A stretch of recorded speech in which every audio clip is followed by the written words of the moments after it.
Halo teman-teman semuanya, Assalamualaikum warahmatullahi wabarakatuh. Berjumpa kembali dengan saya di channel Jahpata Seu. Pada video kali ini saya akan membahas tentang bagaimana caranya setting kategori di setiap video kita. Dan kenapa settingan kategori itu kita perlukan, karena memang settingan kategori itu sangat penting untuk menentukan video kita agar direkomendasikan oleh pihak YouTube ke penonton yang mana saja.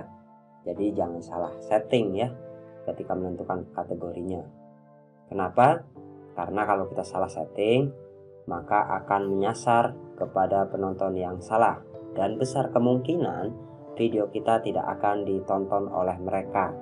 Kalaupun video kita ditonton, biasanya mereka tidak akan lama untuk menonton video kita, karena isi videonya tidak sesuai dengan minat penonton yang telah direkomendasikannya. Terus bagaimana cara mengaturnya? Cara mengaturnya, silahkan teman-teman simak video ini sampai selesai agar teman-teman bisa mengetahui kategori yang cocok yang akan teman-teman sisipkan pada video teman-teman sendiri. Namun sebelum kita mulai, silahkan teman-teman bantu channel ini dengan cara tekan like, kemudian tekan tombol subscribe-nya dan aktifkan notifikasi loncengnya agar teman-teman tidak ketinggalan video-video menarik lainnya ataupun teman-teman mendapatkan update terbaru tentang video-video lainnya. Oke, kita langsung saja ya. Teman-teman bisa buka terlebih dahulu Studio Creator-nya.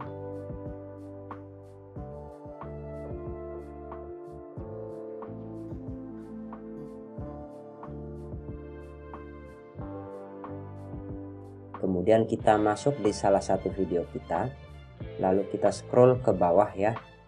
Nanti teman-teman bisa lihat tombol kategori. Kalau teman-teman menggunakan handphone, sebaiknya teman-teman gunakan Google Chrome terlebih dahulu untuk masuk ke tampilan Creator Studio. Kemudian teman-teman bisa setting tampilan Creator Studio-nya menjadi tampilan desktop agar tampilannya bisa sama persis seperti yang ada di PC ataupun laptop. Kalau teman-teman belum tahu cara merubahnya, teman-teman bisa simak pada video di atas ini ya. Nih, di situ dijelaskan bagaimana cara merubah tampilan biasa menjadi tampilan desktop seperti PC. Kita anggap di sini teman-teman yang menggunakan HP sudah merubah tampilannya ya. Kita mulai saja. Nah, di sini kita pelajari kategori Creator Studio YouTube. Jangan sampai teman-teman salah menyetingnya agar tidak direkomendasikan kepada penonton yang kurang tepat. Jadi pahami terlebih dahulu video teman-teman, kira-kira video tersebut tentang apa isinya. Kita bahas satu persatu. Ini yang pertama ada film dan animasi. Kategori ini jelas ya, kategori untuk konten perfilman. Kemudian alur cerita film, terus animasi ataupun tentang edukasi bagaimana perfilman tersebut, maka masuk ke dalam kategori ini. Tapi ingat teman-teman, kategori ini tidak berlaku untuk konten tutorial membuat film ataupun tutorial membuat animasi. Karena apa? Karena tutorial itu ada kategorinya sendiri nanti ya.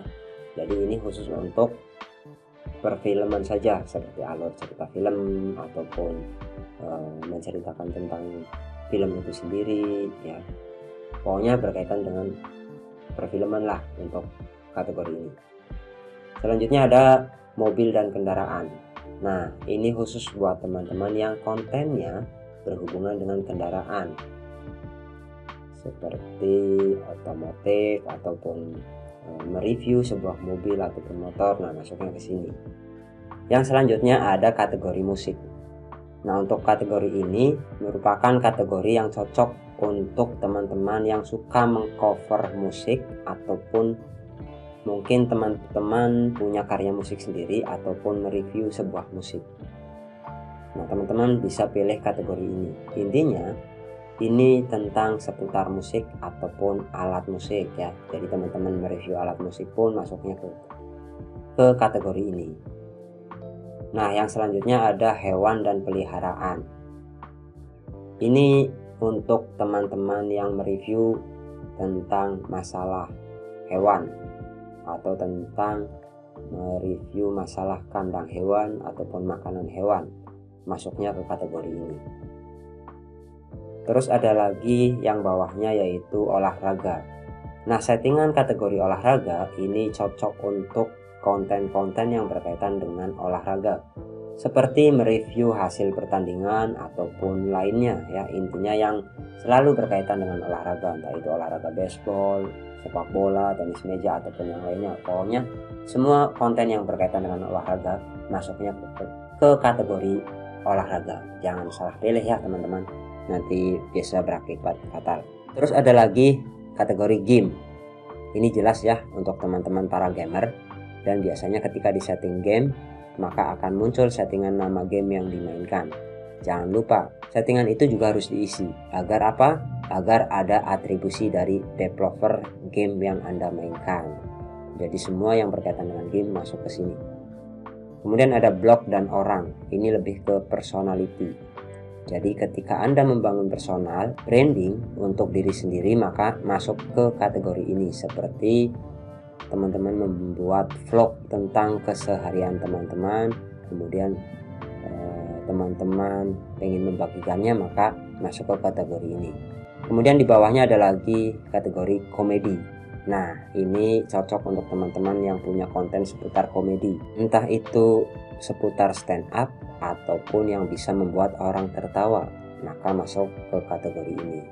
Berbeda dengan yang selanjutnya yaitu hiburan. Hiburan ini merupakan kategori yang bisa dibuat atau berguna untuk konten-konten yang memiliki sifat menghibur, seperti teman-teman mengupload tentang kesenian tradisional, kemudian seputar tari tradisional, atau juga bisa untuk konten-konten prank ya, karena di sini prank masuknya ke dalam kategori hiburan. Jadi teman-teman ketika membuat prank masukkan ke kategori hiburan, bukan ke kategori komedi ya. Ini masuknya ke hiburan. Untuk yang selanjutnya ada berita dan politik. Nah, ini cocok buat teman-teman yang memiliki konten tentang seputar informasi yang lagi rame di kampung teman-teman. Misalnya tentang kejadian apalah yang sekiranya lagi booming di situ ya, teman-teman bikin tuh beritanya. Nah, ini masuk ke konten ini atau ke kategori ini. Ataupun berita-berita yang lainnya yang juga berkaitan dengan politik, maka masuknya di sini juga. Dan yang di bawahnya nih ya, ada lagi cara dan gaya. Nah, cara dan gaya ini cocok buat teman-teman yang memiliki konten tutorial. Apapun tutorialnya, maka video tersebut masuk ke dalam kategori cara dan gaya. Jangan sampai salah memilih ya. Yang selanjutnya ada pendidikan. Jadi jelas ya, ini untuk konten tentang pendidikan tentunya. Entah itu tentang pelajaran sekolah, sejarah, ataupun berbau religius seperti ceramah, dakwah. Nah, ini semuanya masuknya ke konten atau ke kategori pendidikan. Kategori yang selanjutnya yaitu ada sains dan teknologi. Kategori ini untuk konten-konten yang berbau ilmu pengetahuan seperti membahas tentang bumi ataupun tentang nuklir, maka masuk ke sini. Dan juga ini berlaku buat konten-konten yang berbau teknologi seperti mereview handphone, merakit PC, ataupun menyervis TV ya, dan lain-lain. Intinya yang berkaitan dengan teknologi juga masuknya ke sini. Dan yang terakhir ada kategori non-profit dan aktivisme. Nah, kategori ini cocok buat teman-teman yang kontennya membahas tentang kegiatan seperti peduli sosial. Contohnya menggalang dana, Jumat berkah, ataupun berbagi lainnya ya. Ini teman-teman bisa setting masuk ke dalam kategori ini. Nah, itulah tadi penjelasan tentang kategori-kategori yang ada di video YouTube yang telah disediakan oleh pihak YouTube untuk menentukan video kita masuk ke dalam kategori mana. Sehingga teman-teman di sini dianjurkan tidak salah memilih kategori ya, agar video teman-teman direkomendasikan ke penonton yang tepat, tidak menyasar ke penonton yang salah. Apabila teman-teman masih bingung, untuk menentukan video teman-teman masuk ke kategori mana, silakan teman-teman bisa berkomentar di kolom komentar, dan nanti insya Allah akan saya bantu untuk menentukan kategori yang cocok buat video teman-teman. Mungkin itu saja yang bisa saya dapat infokan untuk kategori YouTube. Apabila teman-teman suka dengan video ini, silahkan teman-teman bisa subscribe video ini dan aktifkan loncengnya agar teman-teman mendapatkan update terbaru mengenai video-video menarik lainnya. Sekian dari saya, sampai jumpa di video selanjutnya. Wassalamualaikum warahmatullahi wabarakatuh. Bye bye.